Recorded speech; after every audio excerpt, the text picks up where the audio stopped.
Nenda mwali wangu. Hata mimi pia nakaa najifikiria, na kwa nini tusizingatie mali alizoziacha marehemu baba yetu? Kuna uhakika hii mali mimi ndo nitakayeiongoza hapa. Tusidanganyane, mimi ndiye nitaongoza kugawa hizi mali.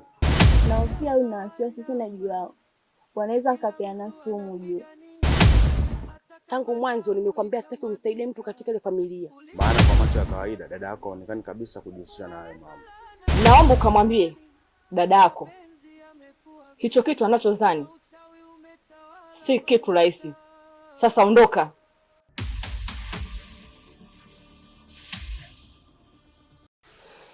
Afu nisikia raha sana kuwa karibu na wewe. Mimi siwezi kuwa na mahusiano na wewe kwa sababu wewe ni ndugu yangu. Usije kuumiza moyo wangu kama nilivyoumizwa mimi. Siwezi kuelezea sana. Nakupenda sana Jessica. Sawa, nitajitahidi kutunza siri.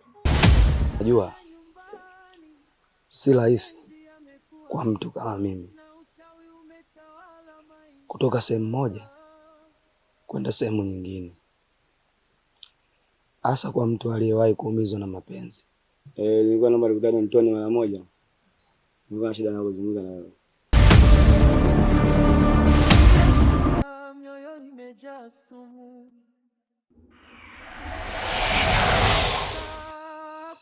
Kuna nini? Nimeota ndoto mbaya. Hata mimi. Roho za giza, leteni nguvu.